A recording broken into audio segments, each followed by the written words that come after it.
PTI के बड़े पुराने वर्कर हैं।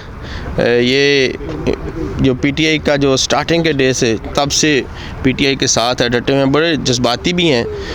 इनके ये उस एनए से बिलोंग करते हैं जहाँ से वसीम कादर ने इलेक्शन लड़ा और वो कस्में उठा के, आप सबको जैसे कि पता है, वो मूव कर गया।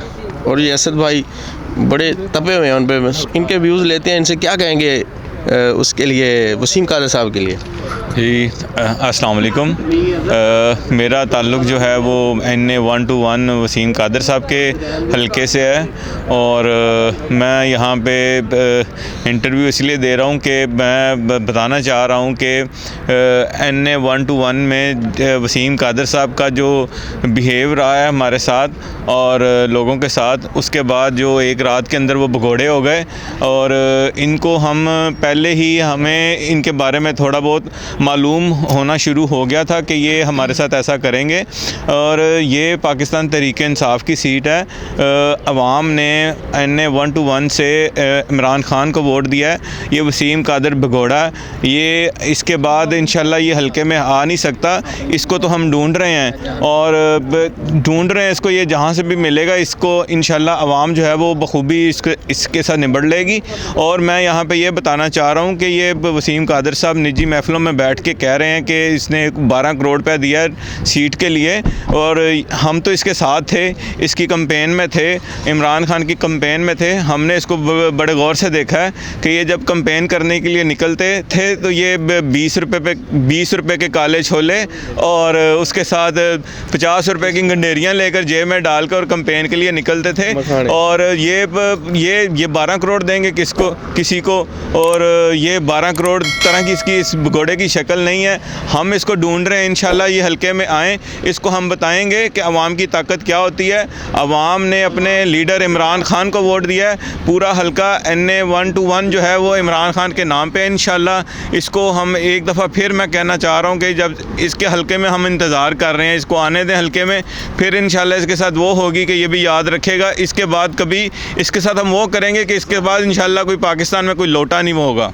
असद भाई, ये तो अल्लाह के साथ, अल्लाह को ज़बान दे के तो मुकर गया, तो हम जैसे बंदों का क्या बनेगा? मतलब ये इसका हलफनामा जो है वो सब मीडिया पर्सन के सामने है कि इसने अपने हलके में भी बैठ के हलफ दिया है कि ये अल्लाह को हाजिर नाजिर जान के कहता है कि अगर ये सीट जीतेगा तो ये इमरान खान के साथ डट कर खड़ा रहेगा। और मैं आपको थोड़ा सा और बताना चाह रहा हूँ कि हम तो इसके साथ कैंपेन में थे कि ये जिस घर में, जिस जलसे में या जिस मीटिंग में जाते थे तो आवाम सवाल हमारे से यही करते थे कि आपके जो उम्मीदवार हैं कि वो जीतने के बाद यहाँ से भगोड़े तो नहीं हो जाएंगे।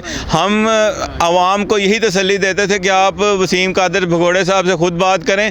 और ये इसने हर जगह पे हलफ दिए, अल्लाह को हाजिर नाजिर जान के हर जलसे में, हर मीटिंग में इसने कहा है कि मैं अगर सीट जीत गया तो मैं इंशाल्लाह इमरान खान के साथ रहूँगा। लेकिन हम फिर भी इसके ऊपर शक कर रहे थे।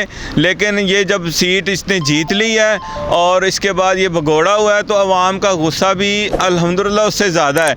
ये बस इसका हम इंतज़ार कर रहे हैं, एक दफ़ा इसको हल्के में आने दें, फिर इसको हम बताएंगे कि अवाम की ताकत क्या होती है।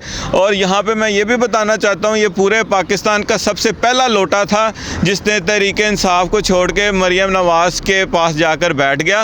और मरियम नवाज़ के बकौल के लोटों की जो जगह है वो बाथरूम में होती है, तो ये मरियम नवाज़ के बाथरूम में जाके बैठा है। इंशाल्लाह इसको आने दें हल्के में, अवाम के पास आने दें, फिर हम इसको देखेंगे।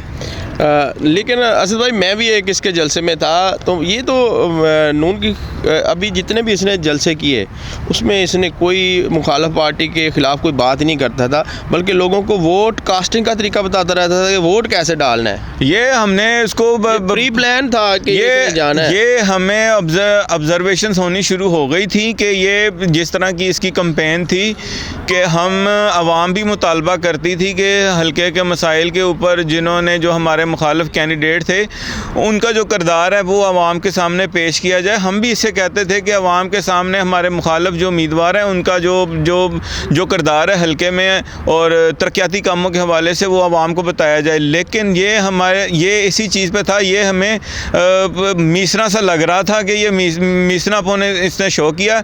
और इसने हर कैंपेन में सिर्फ यही कहा कि आपने वोट डालना है, इंतखाबी निशान ये बताना है।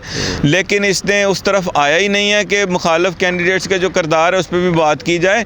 बस हम तो यही कहेंगे कि हम इसका इंतज़ार कर रहे हैं, बस इसको हल्के में आने दें एक दफ़ा, फिर हम इसको अपनी ताकत दिखाएंगे।